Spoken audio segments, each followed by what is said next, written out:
Assalamualaikum warahmatullahi wabarakatuh. Semangat pagi Bapak Ibu hebat. Saya Dwi Apri Setiorini, calon guru penggerak Angkatan 4 Kota Surakarta. Pada kesempatan kali ini, saya akan menyampaikan aksi nyata budaya positif sekolah, yaitu di SMA Negeri 2 Surakarta. Yang akan saya sampaikan di sini berkenaan dengan budaya positif adalah perubahan paradigma belajar, disiplin positif dan motivasi perilaku, keyakinan kelas, kebutuhan dasar manusia, 5 posisi kontrol, serta segitiga restitusi. Dan pada kesempatan kali ini, saya juga akan menyampaikan aksi nyata yang pernah saya lakukan dalam hal memberikan pelatihan kepada Bapak Ibu Guru untuk membuat media pembelajaran berbasis Canva untuk nanti mendukung pembelajaran di kelas. Mari kita simak Bapak Ibu Guru.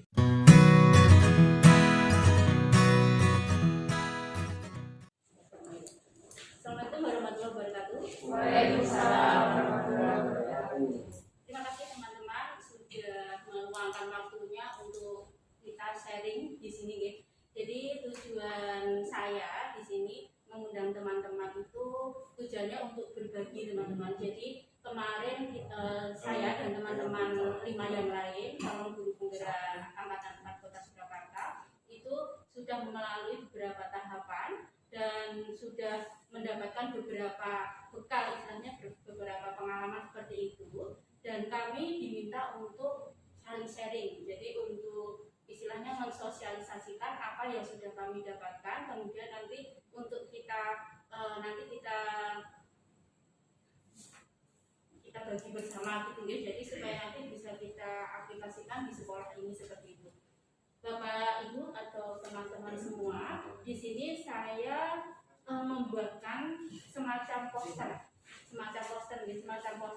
Ini posternya isinya adalah apa yang sudah saya dapatkan ketika di kegiatan guru penggerak kemarin. Jadi nanti kenapa kok saya buatkan poster? Jadi seperti ini Bapak Ibu. Jadi supaya kalau ketika saya membagikan file itu kan kadang mungkin Bapak Ibu mau membuka ketika sampai seperti itu kesulitan deh. Jadi supaya mudah ini poster ini nanti asumsi saya bisa ditempelkan di dinding atau bagaimana nanti supaya ketika lewat dan sebagainya atau ketika baru santai itu bisa ini ada poster tentang apa yang sudah didapatkan guru penggerak seperti itu ya. Di sini tentang budaya positif di sekolah Bapak Ibu. Jadi apa sih budaya positif di sekolah? Nanti ini bisa saya bagikan satu-satu ya. Itu bisa dibawa kondur ini oleh-oleh semacam oleh-oleh seperti ini. Di yang sudah saya buat sebagai poster ini adalah rangkuman dari apa yang sudah saya dapatkan di kegiatan guru penggerak kemarin Bapak Ibu. Jadi apa sih yang sudah saya dapatkan? Salah satunya adalah budaya positif di sekolah. Jadi budaya positif di sekolah itu merupakan pembentukan karakter bagi semua warga di sekolah yang seperti itu. Dan kita semua tentu tahu bahwa sebenarnya sebelum ada guru penggerak ini kita sudah menerapkan budaya positif di sekolah. Contohnya yang 5S itu, 5S itu sudah kental, sudah sering kita aplikasikan di sekolah seperti itu. Kemudian adanya di sini selain 5S, di sini saya sebutkan membuang sampah pada tempat yang berdoa ketika memulai pembelajaran, melakukan kegiatan toleransi dan seterusnya. Itu semua yang kita tuliskan ini sebenarnya sudah kita lakukan. Cuma nanti tinggal kita ke pembiasaan supaya nanti ini selalu untuk budaya positif sekolah itu selalu kita kembangkan di sekolah seperti itu. Dan sebenarnya nanti selain apa yang sudah saya sampaikan di sini bahwa budaya positif di sekolah itu tidak selalu harus murid yang berdisiplin, murid yang harus 5S dan sebagainya, tapi semua warga sekolah seperti itu. Dan satu lagi budaya positif sekolah itu tidak hanya sekedar di perilaku, tapi nanti kami akan mencoba untuk terutama yang Bapak Ibu Guru itu bagaimana menumbuhkan budaya positif di sekolah itu dengan pembiasaan membuat media pembelajaran Bapak Ibu. Jadi apa hubungannya dengan budaya positif di sekolah? Bahwa kalau kita sering nanti membuat media pembelajaran interaktif atau yang menarik itu kan akan menggerakkan siswa untuk termotivasi untuk memperhatikan pembelajaran, dia akan tertarik, tidak bosan seperti itu. Maka salah satu satunya poin itu, salah satu dari poin yang akan kita kembangkan di budaya positif sekolah adalah selain tadi yang sudah disebutkan di sini, itu adalah kita akan mencoba membiasakan Bapak Ibu guru untuk membuat media pembelajaran interaktif. Nanti rencananya kami berenam akan melakukan sosialisasi dan akan melakukan workshop Bapak Ibu. Jadi kita akan melakukan workshop untuk memberikan pelatihan kepada Bapak Ibu guru membuat media pembelajaran interaktif menggunakan Canva seperti itu. Rencananya seperti itu, sudah kami planning dan nanti mudah-mudahan berjalan dengan lancar. Ya, itu intronya. Kemudian selain itu intronya tadi itu materi-materi apa yang sudah kami dapatkan ketika di guru penggerak kemarin, itu ada beberapa Bapak Ibu, ada 6 Bapak Ibu, ada 6, 1, 2, 3, 4, 5, 6 ya. Yang pertama itu tentang perubahan paradigma belajar. Jadi mungkin berbeda ya tentu ketika kita sebagai murid, sebagai siswa dengan sekarang kondisinya siswa yang sekarang itu berbeda. Contoh yang pertama di sini di poster itu saya sebutkan tentang informasi bahwa pembelajaran yang diarahkan untuk mendorong peserta didik mencari tahu bukan diberitahu. Gitu nggih. Kalau sekarang kan anak kan mudah untuk menggali informasi dan sebagainya karena sudah ada internet, menggunakan HP mereka atau komputer mereka. Kemudian komputasi, pembelajaran yang mampu mengembangkan kemampuan siswa dalam hal merumuskan masalah, bukan hanya sekedar menyelesaikan masalah. Ya ini kita dorong siswa untuk bagaimana merumuskan masalah. Jadi tidak sekedar ini masalah kita selesaikan, tapi mereka merumuskan masalah-masalahnya apa yang mereka hadapi, kemudian baru nanti bagaimana cara penyelesaian masalah. Kemudian otomatisasi, pembelajaran yang mampu membina siswa berpikir kritis bukan mekanis dan komunikasi. Jadi pembelajaran yang mampu mengembangkan siswa dalam hal berkomunikasi dan berkolaborasi. Mungkin nanti dari sini tidak terlalu banyak saya sampaikan Bapak Ibu ya, karena ini nanti saya nyuwun untuk di bawah. Mungkin kalau misalkan nanti ada teman-teman yang melihat ini saya masih ada, nanti bisa dibagi ke teman-teman yang lain seperti itu. Ya. Untuk perubahan paradigma belajar ini sebenarnya ada materi lain Bapak Ibu, jadi tidak hanya sekedar yang saya berikan di poster itu, tapi ini saya bagi atau saya sampaikan dulu yang pernah saya dapatkan ketika di guru penggerak yang perubahan paradigma. Minta tolong Pak Wengi untuk yang perubahan paradigma Pak Wengi itu panduan baca yang eksplorasi mandiri Pak. Ya, untuk eksplorasi mandiri untuk membangun budaya yang positif, sekolah perlu menyediakan lingkungan yang positif, aman dan nyaman agar murid-murid mampu berpikir, bertindak dan mencipta dengan merdeka, mandiri dan bertanggung jawab. Salah satu strategi yang perlu ditinjau ulang adalah bentuk disiplin yang dijalankan selama ini di sekolah-sekolah kita. Gitu. Jadi di sini Bapak Ibu yang pertama adalah tentang paradigma tadi, kita menuju ke disiplin positif Bapak Ibu. Jadi selama ini kalau disiplin positif itu kan kadang kalau kita mendengar istilah disiplin ini yang berkaitan dengan kita Bu Gita sama Bu Selvi itu biasanya kadang-kadang itu kita disiplin itu hubungannya dengan taat dan tidak mentaati aturan, hukuman ya seperti itu ya. Tapi ketika di sini seperti yang dibacakan Pak Wei tadi bahwa untuk disiplin positif itu tidak selalu harus hukuman atau malah bukan hukuman sama sekali. Di sini sudah di poster itu kami sampaikan bahwa disiplin sering dihubungkan dengan hukuman.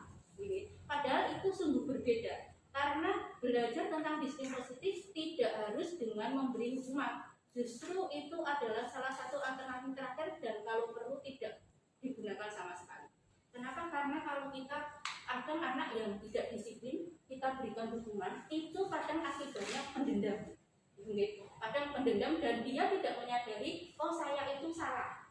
Kenapa saya dihukum? Itu tidak menyadari seperti itu. Tapi kadang langsung pendendam karena saya dihukum, itu akhirnya tidak menyadari kesalahannya dan mungkin tidak berusaha untuk memperbaiki kesalahannya. Tapi di sini disebutkan bahwa disiplin positif itu menurut Ki Hajar Dewantara, di mana ada kemerdekaan, di situ harus ada disiplin yang kuat. Sungguh pun disiplin itu bersifat self disiplin, yaitu kita sendiri yang mewajibkan kita dengan sekeras-kerasnya. Itu artinya begini Bapak Ibu, jadi disiplin itu harus muncul dari diri sendiri. Nah itu PR kita semua. kemarin ketika kami di guru penggerak itu juga dari mentor itu balik ke tanya, sekarang monggo PR-nya Bapak Ibu penggerak, bagaimana menumbuhkan rasa disiplin internal ke siswa. Jadi supaya kita itu sadar bahwa saya itu harus disiplin bukan karena nanti takut mendapat hukuman, tapi apa sih, misalkan saya itu jangan datang terlambat, supaya kadang kan saya nggak boleh datang terlambat karena kalau nanti datang terlambat saya akan mendapat hukuman, ya seperti itu. Tapi bukan seperti itu. Maksud dari disiplin positif di sini bahwa ketika saya datang terlambat itu berarti kan saya rugi.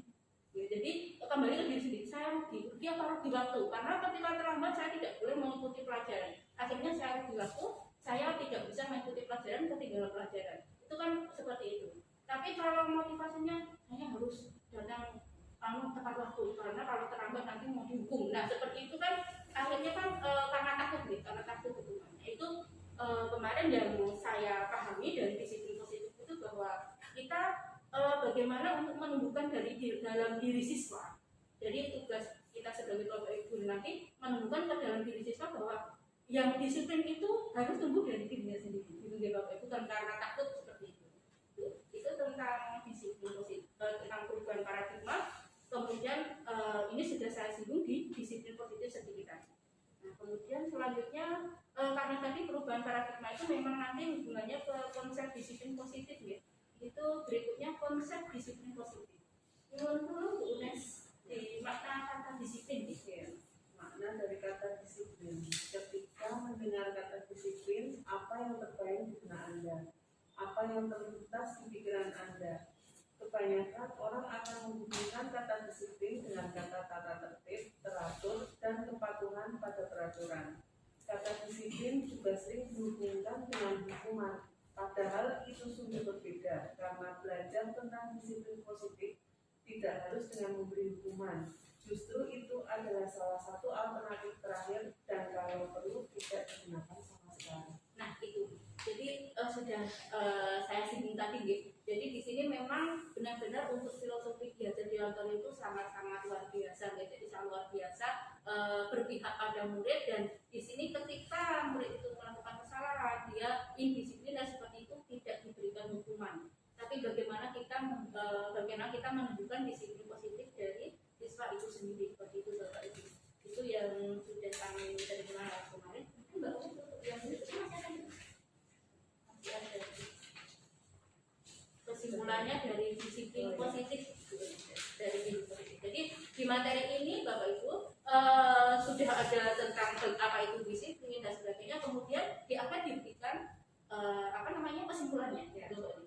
Tujuan dari disiplin positif adalah menanamkan motivasi yang ketiga pada murid-murid kita, yaitu untuk menjadi orang yang mereka inginkan dan menghargai diri sendiri dengan nilai-nilai yang mereka percaya.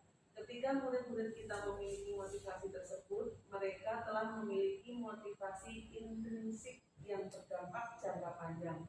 Motivasi yang tidak akan terpengaruh pada adanya hukuman atau hadiah. Mereka akan tetap berperilaku baik dan berlandaskan nilai-nilai kebajikan karena mereka ingin menjadi orang yang menjunjung tinggi nilai-nilai yang mereka hargai.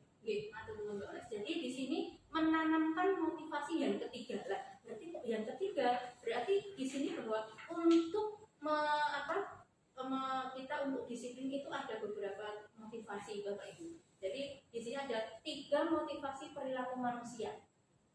Kenapa dia melakukan disiplin itu ada 3 motivasi. Pertama adalah untuk menghindari ketidaknyamanan atau hukuman. Seperti yang sudah saya sampaikan tadi, misalkan kenapa Bapak Ibu, misalkan kita sekarang tidak komunitas, kenapa kok saya tidak boleh datang terlambat karena takut dihukum, nanti ada hukuman seperti itu tuh untuk menghindari ketidaknyamanan atau hukuman. Yang kedua, untuk mendapatkan imbalan atau penghargaan. Jadi kadang itu orang, saya pengen disiplin, saya pengen yang rajin seperti itu ya, tapi tujuannya apa toh? Biar mendapat imbalan, biar nanti dipuji seperti itu. Itu ada juga motivasi seperti itu. Tapi di sini yang di kesimpulan tadi bahwa titik poinnya adalah menanamkan motivasi yang ketiga. Yang ketiga itu ini Bapak Ibu, untuk menjadi orang yang mereka inginkan dan menghargai diri sendiri dengan nilai-nilai yang mereka percaya. Jadi di sini kita kembali ke kita tadi. Jadi kita tadi bagaimana menjadi orang yang mereka inginkan, menghargai diri sendiri dan nilai-nilai yang mereka percaya. Jadi ini disebutkan orang dengan motivasi ini akan bertanya, akan menjadi orang seperti apa bila saya lakukan seperti itu. Kalau yang tadi kan untuk hukuman, kalau misalkan saya kenapa, saya tidak akan mendapatkan hukuman. Kalau yang kedua tadi, kalau misalkan saya disiplin atau saya memang datang tepat waktu, saya akan mendapatkan penghargaan. Tapi kalau yang ketiga ini akan menjadi seperti apa? Misalkan kalau saya rajin, kalau saya datang tepat waktu misalkan ya, itu saya apa yang nanti saya akan menjadi seperti apa? Oh, saya akan menjadi pribadi yang menghargai waktu. Nah, seperti itu ya. Saya tidak menyanyiakan waktu seperti itu. Jadi memang di sini untuk mengembangkan disiplin positif tadi, kita di sini nanti kita sendiri juga nanti ke murid bagaimana menanamkan supaya nanti murid itu memiliki motivasi yang ketiga. Jadi untuk menjadi orang yang mereka inginkan dan menghargai diri sendiri. Gitu ya. Itu kemudian yang berikutnya tentang keyakinan kelas. Tentang keyakinan kelas, untuk guru Zainab itu tentang keyakinan kelas. Setiap tindakan atau perilaku yang kita lakukan di dalam kelas dapat menentukan terciptanya sebuah lingkungan positif. Perilaku warga kelas tersebut menjadi sebuah kebiasaan yang akhirnya membentuk sebuah budaya positif. Untuk terbentuknya budaya positif, pertama-tama perlu diciptakan dan disepakati keyakinan-keyakinan atau prinsip-prinsip dasar bersama di antara para warga kelas. Ya, jadi di sini keyakinan kelas Bapak Ibu. Jadi tadi sudah disampaikan oleh Bu Zainab bahwa kita di sini kok kenapa keyakinan kelas itu? Kadang kok kita seringnya itu adalah peraturan kelas gitu. Peraturan kelas atau kalau di awal itu biasanya kontrak pembelajaran ya, ada kontrak pembelajaran, ada aturan-aturan seperti itu. Karena di sini sebenarnya tujuannya sama, keyakinan dan peraturan itu. Cuman untuk bahasa penyampaiannya bahwa di sini sebutkan mengapa keyakinan kelas, mengapa kok tidak peraturan kelas ketika kita membuat kesepakatan dengan siswa ya. Karena di sini mengapa kita memiliki peraturan tentang penggunaan helm contohnya ya pada saat mengendarai kendaraan roda 2 untuk keselamatan. Mengapa kita memiliki peraturan tentang penggunaan masker yang lagi untuk kesehatan. Nilai-nilai keselamatan atau kesehatan inilah yang kita sebut sebagai suatu keyakinan. Jadi suatu keyakinan. Seperti contoh nanti murid itu demikian. Jadi misalkan ketika kita ini sudah masuk ke pembelajaran ini, untuk masuk ke pembelajaran bahwa kenapa kita perlu membentuk suatu keyakinan kelas.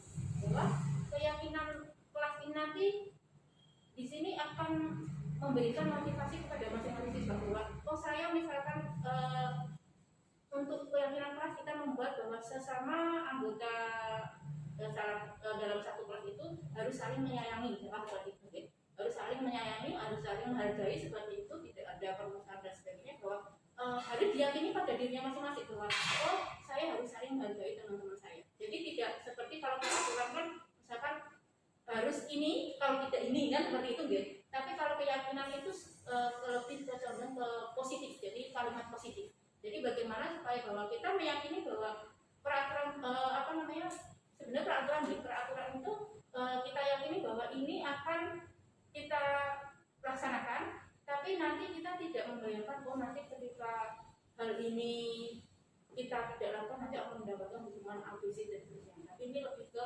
bagaimana kita meyakini kita dari dalam diri masing-masing siswa bahwa oh saya harus meyakini bahwa misalkan untuk ini kata-kata itu harus saya ikuti. Misalkan oh saya harus saling menyayangi. Saya misalkan harus di dalam ketika kita kelas harus memperhatikan bapak ibu dan sebagainya. Jadi lebih ke kata-kata kalimat-kalimat positif pada keyakinan kelas. Cuma kalau peraturan itu kan nanti kalau kita sudah ingatnya langsung ke hukuman kalau peraturan. Jadi ketika kita nanti sudah ke kelas itu kita istilahnya keyakinan kelas bapak ibu. Tidak ke peraturan tidak ke peraturan, tapi kita membentuk bagaimana membuat suatu keyakinan kelas dan ini pun kita tawarkan kepada siswa.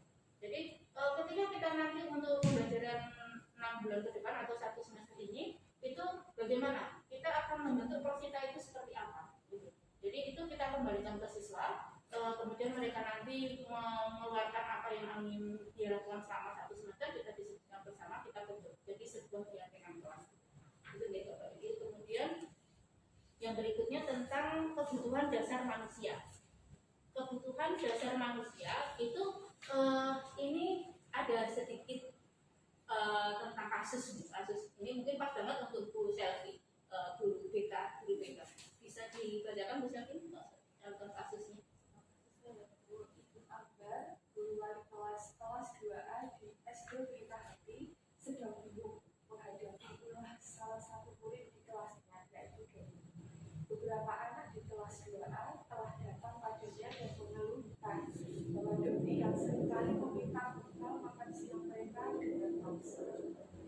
Jika Anda berada di situasi seperti Ibu Akbar, apa yang akan Anda lakukan?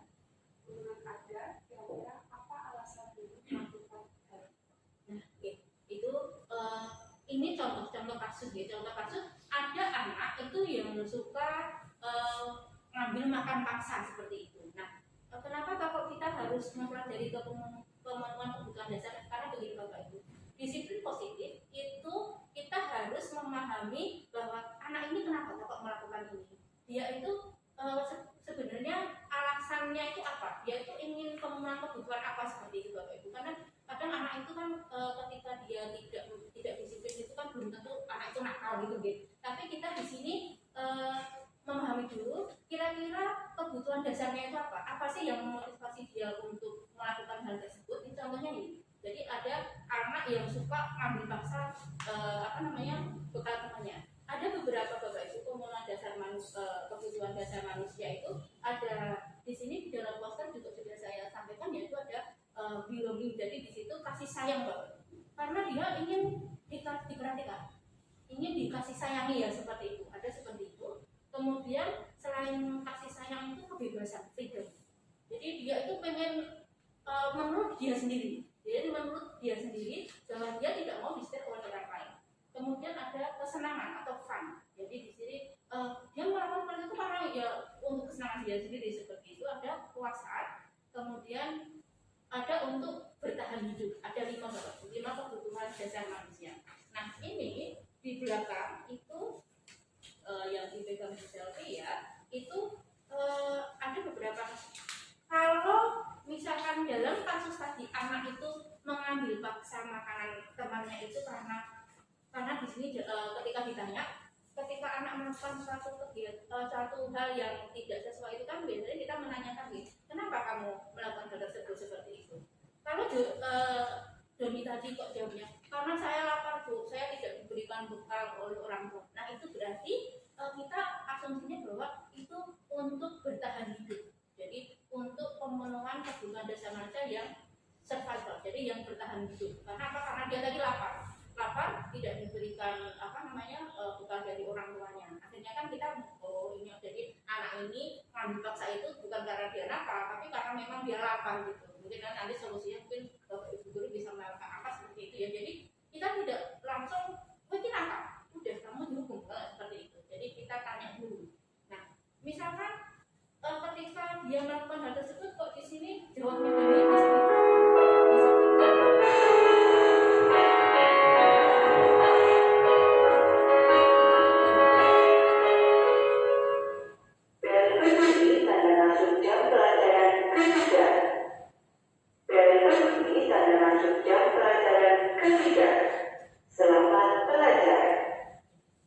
misalkan dalam kasus itu Doni menjawab di sini, untuk berikutnya itu dia menjawab karena dia merasa senang temannya memperhatikan. Jadi merasa senang dia jadi diperhatikan oleh temannya.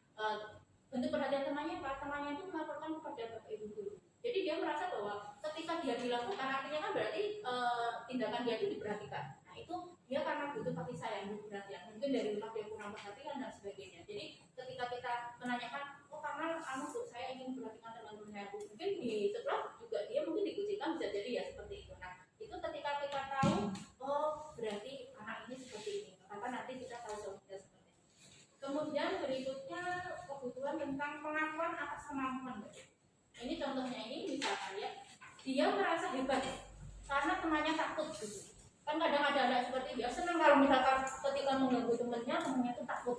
Itu karena dia kebutuhan pengakuan. Jadi dia ingin merasa bahwa dia itu yang paling hebat seperti itu. Kemudian berikutnya kebebasan. Contohnya bahwa di sini kenapa kok dia tadi mengambil paksa, karena dia jawabannya karena merasa bosan dengan bekal yang dibawakan oleh ibunya dari rumah, karena ibunya itu selalu memberikan bekal yang sama seperti itu. Maka dia di sini kebutuhan dasarnya adalah kebebasan, dia ingin memilih makanan yang lain. Jadi dia kebutuhan akan pilihan artinya ya. Jadi ingin memilih makanan-makanan yang lain yang membuat dia tidak bosan. Kemudian kebutuhan dasar yang berikutnya adalah kesenangan. Kesenangan bahwa ini contohnya gini. Ketika Doni diikat ya itu dia melakukannya karena iseng itu termasuk kesenangan ya. Jadi kayak pemenuhan ketika saya iseng kemudian teman-teman itu ternyata responnya juga mungkin mereka marah dan sebagainya, kan dia senang gitu. Jadi karena dia iseng itu dan melihat ekspresi wajah teman-temannya yang mungkin kesal atau marah seperti itu, dia akan merasa senang puas ya seperti itu. Jadi itu kesenangan. Kemudian yang disampaikan dari kebutuhan dasar manusia ada 5 tadi itu kesimpulannya adalah bahwa ketika siswa itu melakukan satu hal yang mungkin di luar dari atau yang tidak disiplin tadi ya, atau yang mungkin perlu kita lihat apa sih alasannya, itu kita tidak selalu harus menghukum seperti itu. Jadi kita tanya dulu apa sih yang menjadi motivasi dia, kenapa dia melakukan hal tersebut. Kemudian berikutnya tentang 5 posisi kontrol. Bisa minta tolong ya kita dari posisi kontrol yang di atas. Seorang penghukum bisa menggunakan hukuman fisik maupun verbal. Orang-orang yang menjalankan posisi penghukum senantiasa mengatakan bahwa sekolah memerlukan sistem atau alat yang dapat lebih menekan murid-murid lebih dalam lagi. Guru-guru yang menerapkan posisi penghukum akan berkata, "Patuhi aturan saya," atau "awas, kamu selalu saja salah, pasti selalu yang terakhir selesai." Nah, guru seperti ini senantiasa percaya hanya ada satu cara agar pembelajaran bisa berhasil, yaitu dengan cara betul Bapak Ibu. Jadi tadi di awal sudah saya singgung bahwa indisipliner berhubungan dengan hukuman ya, seperti itu.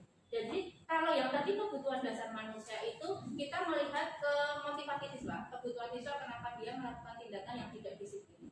Kalau yang 5 posisi kontrol ini adalah itu posisi kita sebagai Bapak Ibu guru atau pembimbing atau di sini pendamping siswa, 5 posisi kontrol. Jadi ketika siswa melakukan hal-hal yang tidak kita inginkan atau di luar aturan, itu kita posisinya di mana? Itu ada 5 posisi kontrol Bapak Ibu. Salah satunya sudah disampaikan oleh Bu Binta tadi, bahwa pertama adalah kita mungkin pernah di posisi penghukum. Penghukum itu mungkin pernah ya, mungkin pernah seperti itu ketika siswa salah kita di posisi penghukum. Contohnya misalkan patuhi aturan saya atau awas, nah, itu kan berarti penghukum seperti itu. Jadi ada posisi yang seperti itu yang nantinya itu tidak akan menimbulkan hal yang baik. Atau yang kedua, membuat orang merasa bersalah.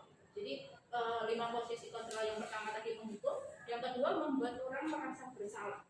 Itu kalau itu biasanya lembut gitu suaranya, misalkan contohnya ibu sangat kecewa sekali dengan anak, tapi mungkin menurut kita itu kata-kata lembut tidak menyakiti, tapi kadang kalau siswa itu ada yang merasakan dia itu merasa gagal sebagai murid. Kadang ini, wah aku sudah mengecewakan bapak ibu guruku, ternyata tindakanku ini tidak benar. Nah justru kadang sifat membuat orang merasa bersalah itu akan lebih membahayakan daripada yang penghukum.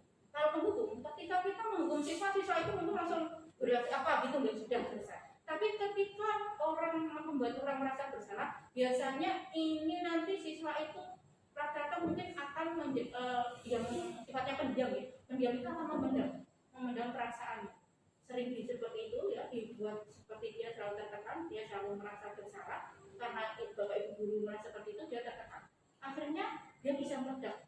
Kalau dia itu nanti karena dia nggak terbuka ya, apapun dirasakan sendiri. Kalau terus mendapatkan tekanan dari bapak ibu guru, walaupun suaranya lembut, tapi karena kita membuat orang merasa bersalah, akhirnya siswa itu tadi tertekan jiwanya, psikologisnya ya, seperti itu. Akhirnya dia bisa jadi akan meledak suatu saat seperti itu. Kemudian posisi kontrol yang berikutnya adalah teman, teman. Mungkin ini sering kita lakukan ya. Kalau siswa kan sekarang memang kita posisikan dia sebagai teman, karena nggak bisa kalau Mungkin kalau melihat kondisi sekarang itu kita bete kayak seperti itu dulu ketika kita sekolah nih, ada guru kemudian kita sangat patuh sekali kepada guru. Kalau sekarang itu lebih cenderung memang siswa itu seperti teman. Positifnya apa? Positifnya kalau siswa itu kita posisikan sebagai teman, kita akan mudah untuk mempengaruhi. Kita misalkan nanti kita mempengaruhi artinya dalam hal positif, misalkan dia melakukan hal kesalahan, kita sebagai teman, kemudian kita nasihati, mungkin kita akan membuka hatinya karena kan menganggap gurunya sebagai teman ya, bukan mendikte dia. Tapi ada negatifnya Bapak Ibu ternyata ini kalau teman itu mungkin Bu Janet juga sering gini ya, sering memposisikan kita sebagai teman. Nah, saya juga sering seperti itu ke anak-anak. Cuman di sini ternyata ada negatifnya. Negatifnya adalah ketika posisi Bapak Ibu guru itu misalkan mungkin sering membantu media, nanti dia tidak ada waktu untuk memposisikan dia sebagai teman. Katakan maaf saya untuk saat ini belum bisa bantu, nah seperti itu. Itu kadang dia merasa kecewa.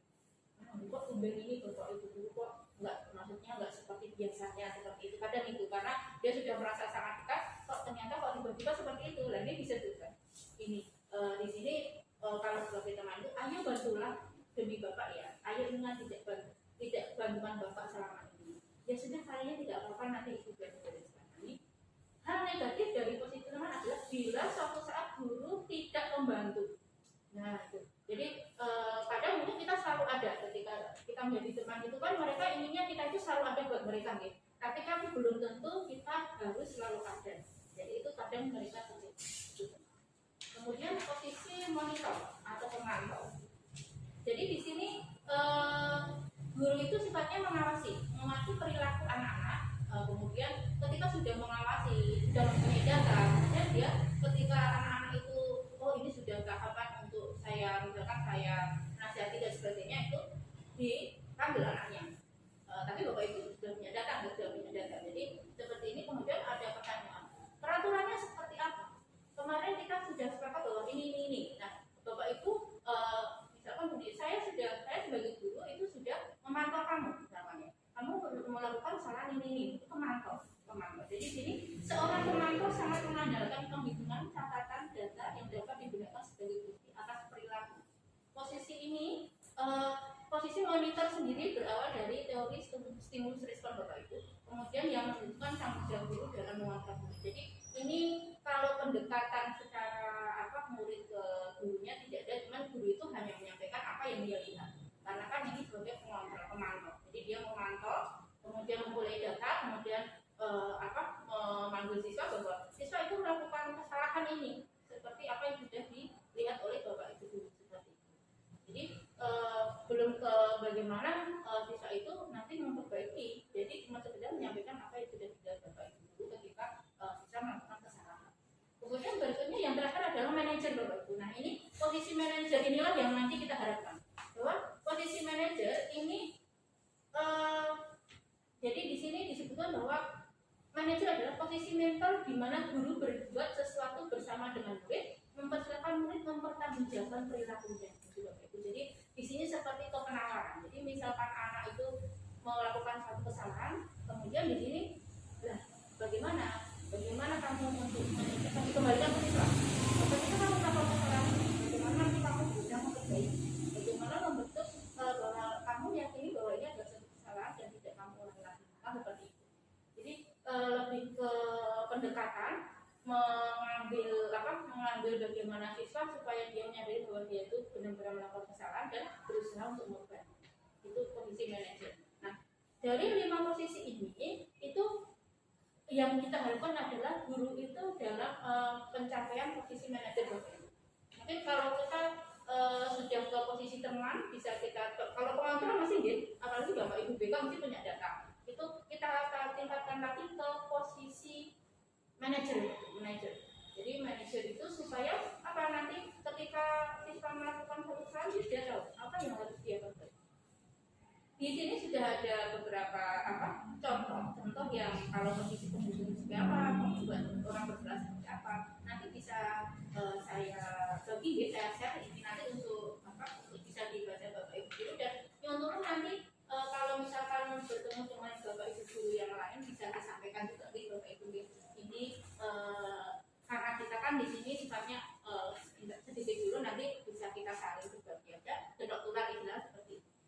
terakhir Bapak Ibu tentang segitiga restitusi. Ini segitiga restitusi itu seperti di di poster juga sudah kami sebutkan bahwa proses menciptakan kondisi bagi murid untuk memperbaiki kesalahan mereka sehingga mereka bisa kembali pada kelompok mereka. Jadi gini Bapak Ibu, ketika anak itu kalau melakukan suatu kesalahan, maka di sini ada namanya proses untuk bagaimana anak itu menciptakan kondisi untuk memperbaiki kesalahan. Ada kenapa kok segitiga restitusi? Karena ini ada 3 Bapak Ibu tahapannya. Seperti di segitiga itu ya, ada menstabilkan identitas, validasi tindakan yang salah, dan menanyakan keyakinan. Itu Bapak Ibu. Jadi untuk prosesnya itu segitiga restitusi itu yang pertama menstabilkan identitas dulu. Itu ketika anak melakukan kesalahan itu menstabilkan identitas. Di sini juga sudah ada Bapak Ibu, nanti saya bagikan nanti untuk menstabilkan identitas. Di sini ada menstabilkan identitas, itu contohnya gini. Jadi ketika orang atau siswa melakukan kesalahan itu kamu pasti tidak, tapi kita stabilkan dulu supaya dia tidak merasa bersalah banget gitu. Jadi setiap orang itu pernah melakukan kesalahan. Jadi kamu juga satu-satunya yang pernah melakukan kesalahan ini. Jadi mari seperti merefleksi gitu. Jadi tidak langsung menyalahkan bahwa salah tidak. Jadi seperti itu stabilkan dulu. Untuk situasinya kita stabilkan dulu, kemudian memvalidasi tindakan yang salah. Jadi kamu tentu punya alasan mengapa melakukan itu, adakah cara yang lebih efektif untuk mendapatkan apa yang kamu butuhkan. Itu kita lanjutkan dengan bagaimana untuk di sini memvalidasi tindakan yang salah. Kadang agak salah juga ya, tindakan yang salah kok kita validasi. Tapi di sini ada alasannya Bapak Ibu. Validasi tindakan yang salah itu di sini disebutkan bahwa biasanya guru hanya melarang untuk menghentikan sikap yang tidak baik, tapi itu tidak maju.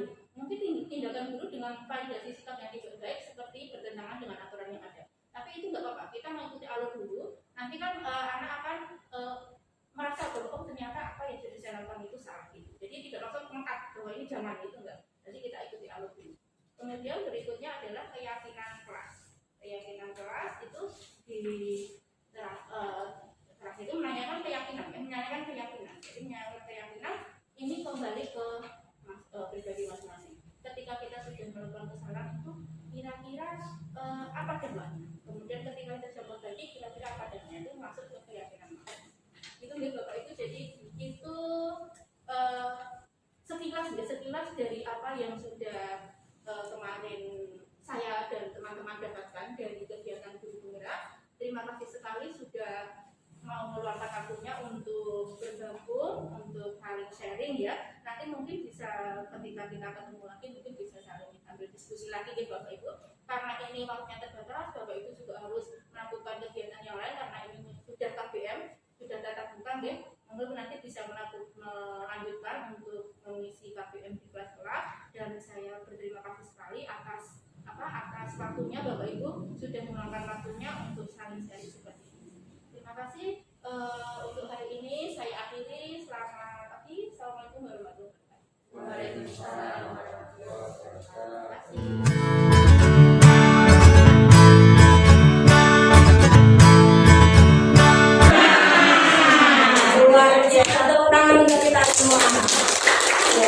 Bapak Ibu yang kami hormati, pada saat ini kita nanti akan bersama belajar tanpa untuk mendukung aktivitas kita di dalam proses pembelajaran, sehingga kita berkreativitas dulu. Dengan bahan ajar, anak-anak kita nanti akan juga termotivasi untuk berkreasi. Baiklah Bapak Ibu, sebelumnya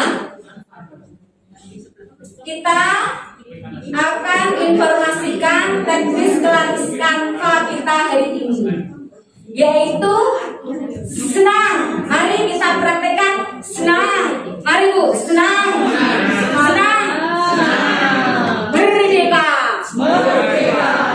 Jadi memang benar hari ini itu kita senang, kita merdeka, bebas dari tekanan. Setuju Bapak Ibu? Terima kasih. Kemudian Bapak Ibu, akan belajar secara sentral.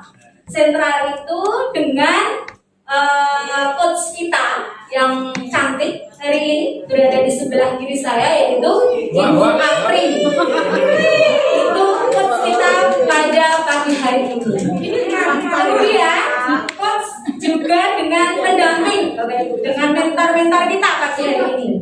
Mentor-mentor kita ini Bapak Ibu. Jadi nanti kita punya siapa sebelah kiri loh ini ya. Ya, jadi sini Mas saya ini. Nah, ini kiri. Saya bilang ini kiri ya. Kiri nanti bersama mentor siapa Bapak Ibu? Mentor sekali. Jadi 1, 2. Ingat-ingat ya. Tengah, belah tengah ini Bapak Ibu. Tengah sampai pada batasnya ini. Pak Ardi Bulusya. Oke, tengah. Dengan siapa Bapak Ibu? Dengan siapa Bapak Ibu? Pak Isata dan Bu Rini di sini. Terima kasih, alhamdulillah. Nah, kemudian sebelah kanan. Nah ini dari Bu Yuninta geser ke Pak Sugino ke sini. Dengan siapa Bapak Ibu? Bu Nini dan Bu Tati.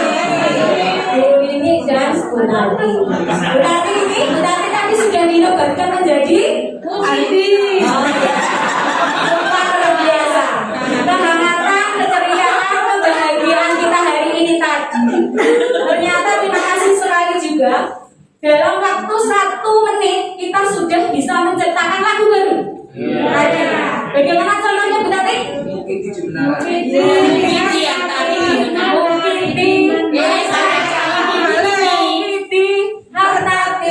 Menari di menara. Ya luar biasa, berarti kita kreatif ya Bapak Ibu. Oke, kemudian nah ini Bapak Ibu, mari Bapak Ibu kita bangun kesepakatan kelas kita supaya kita nanti belajar dari sini merasa nyaman, bahagia dan merdeka. Setuju ya? Contohnya kalau kita memakai helm Bapak Ibu, itu nilai kebajikan yang kita munculkan itu memakai helm demi peraturan atau selamat Bapak Ibu? Selamat. Nah berarti kan itu sadar kita hidup. Kemudian ketika kita membuang sampah, berarti apa Bapak Ibu yang kebajikan bilang? Kesehatan, kebersihan. Kemudian kesepakatan kita yang kita bangun adalah belajar membuat bahan ajar atau materi ajar dengan menggunakan aplikasi Canva. Ketika kita belajar, nilai yang kita tanamkan adalah apa Bapak Ibu? Paham, mengerti dengan belajar itu. Itu ya. Yang kedua, habis kita belajar membuat materi ajar, ada praktik Bapak Ibu. Dan nanti ada tugas, kemudian disambung dengan lomba membuat bahan ajar dengan Canva. Supaya apa Bapak Ibu? Supaya apa? Terampil. Jadi kita nanti belajar Canva dengan senang atau bahagia dan merdeka, supaya paham dan terampil sehingga kreatif dalam media pembelajaran tercapai. Begitu Bapak Ibu teknis kesepakatan kita untuk masuk ke kelas Canva ini. Itu nah nanti akan kita aturkan atau kita berikan waktu sepenuhnya kepada mentor kita. Siapa Bapak Ibu? Bu Dwi Apri. Teman-temannya mana?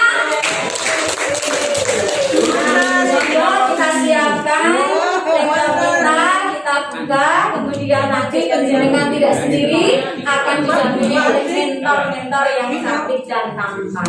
Terima kasih. Kita berikan waktunya. Wassalamualaikum warahmatullahi wabarakatuh. Waalaikumsalam.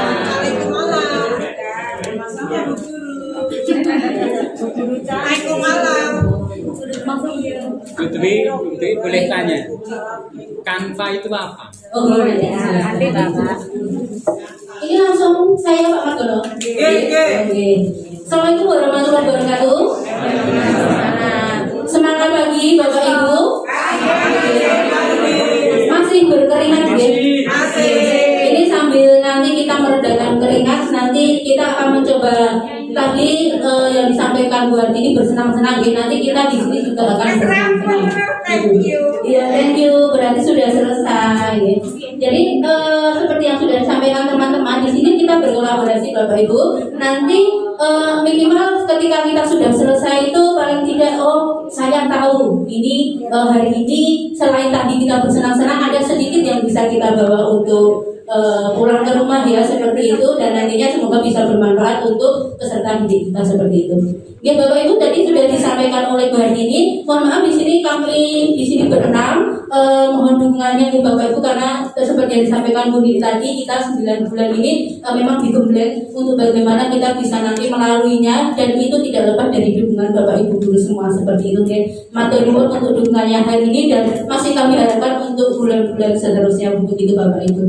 Baik, matur nuwun sangat. Untuk selanjutnya untuk sesi ini kami akan sedikit berbagi praktik baik ya seperti itu. Jadi apa yang sudah kami dapatkan sebenarnya sama-sama belajar. Saya di sini juga tidak mahir gitu ya, Boten. Kita sama-sama belajar. Nanti dengan belajar ini kita akan mendapatkan ilmu baru. Dan saya yakin di sini untuk Canva itu sendiri pasti ada yang lebih bisa dari saya. Jadi mohon Bapak Ibu nanti kita saling berkolaborasi ya. Nanti Bapak Ibu yang sudah pernah menggunakan atau bahkan mahir, nyuwun tolong nanti sama-sama kita berbagi. Jadi supaya nanti ini nanti apa yang sudah kita dapatkan bisa bermanfaat. Baik, sebelum lanjutkan ke materi, tadi sempat Pak Iman menanyakan Canva itu apa seperti itu. Jadi begini Bapak, kalau untuk yang sudah kita lalui itu panjenengan semua sudah bisa PowerPoint ya. PowerPoint ya, dan bisa seperti itu. PowerPoint mungkin sudah mahir, sudah pandai dengan gunakan semua. Dan di sini kami CGP ini berenam ingin memperkenalkan Canva itu sebenarnya hampir sama seperti PowerPoint, tapi fiturnya lebih banyak lagi Bapak Ibu. Jadi di Canva itu kita bisa membuat presentasi nanti ketika kita mau menampilkan materi ke siswa itu lebih mungkin kita bisa lebih menarik ya. Sambil saya menyampaikan, sambil juga mungkin saya tampilkan contoh-contoh yang hasil dari Canva ya Bapak Ibu. Sambil panjenengan juga menyiapkan komputernya, monggo. Untuk wifi-nya Mbak Merawi nyuruh saya kalau misalkan belum nggak bisa digunakan, kalau tadi sudah umumkan oleh Bu Hartini, nyuwun saya untuk nanti misalkan tidak bisa menggunakan pakai data masing-masing di Bapak Ibu. Sambil kita supaya nanti cepat, tadi katanya jam 12 pengennya selesai gitu. Kita langsung saja sambil saya nanti juga akan menampilkan dulu seperti apa sih hasilnya kalau kita menggunakan di Canva. Caranya Bapak Ibu panjenengan tinggal buka browser ya, nanti tinggal tapi sebelumnya di sini pastikan untuk koneksi internetnya ada gitu Bapak Ibu di laptop masing-masing. Monggo bisa dicek dulu koneksi internetnya sambil saya mau menampilkan hasil-hasil yang pernah kami buat khususnya dalam memenuhi tugas di calon guru penggerak ini. Bentar Pak. Pastikan Bapak Ibu panjenengan kalau menggunakan browser itu browsernya sudah login ke akunnya masing-masing ya. Sudah semuanya sudah? Belum Pak Paiman. Ya misalkan seperti saya ini, misalkan saya kan kebetulan ini sengaja saya menggunakan komputer ini. Nanti kalau pakai laptop saya itu kan sudah masuk ke akun supaya dari awal. Kita pakai Google Chrome atau Mozilla boleh, browsernya bebas apa yang digunakan. Kemudian kalau sudah ada akun panjenengan ya tinggal diklik mawon. Kalau belum ada misalkan di sini saya tambahkan baru.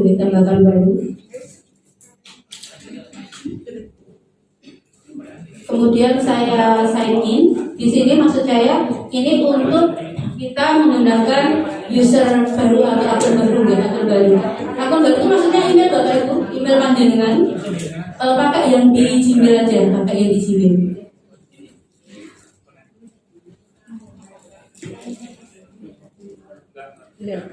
Pakai HP gimana? Pakai HP juga bisa Bu, pakai HP satu, cuma kalau HP itu memang kekurangannya adalah kita tidak bisa leluasa nih, misalkan mau geser, mau apa, ketik apa seperti itu kan lebih leluasa pakai komputer atau laptop. Tapi itu kembali ke kita masing-masing, nyamannya pakai apa? Nyamannya pakai HP boleh, karena ini sifatnya online Bapak Ibu. Jadi online, panjenengan bisa pakai laptop, bisa pakai HP.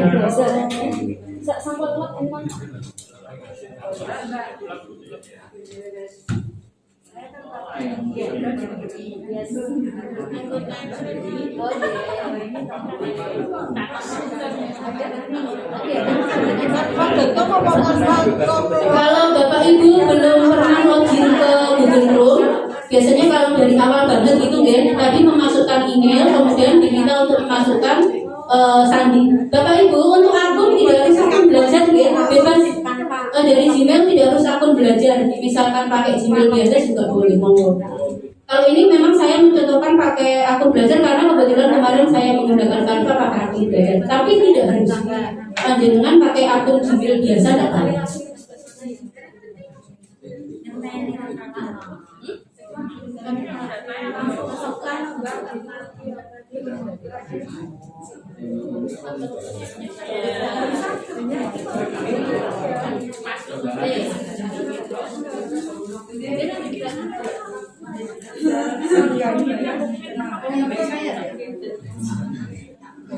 Syaratnya harus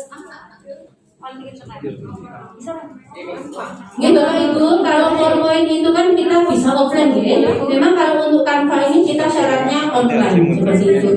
Karena untuk kelebihannya apa? Nanti Bapak Ibu panjenengan ketika sudah selesai membuat Canva, ini linknya bisa langsung bisa ke anak-anak. Jadi panjenengan misalkan tidak download tidak apa-apa.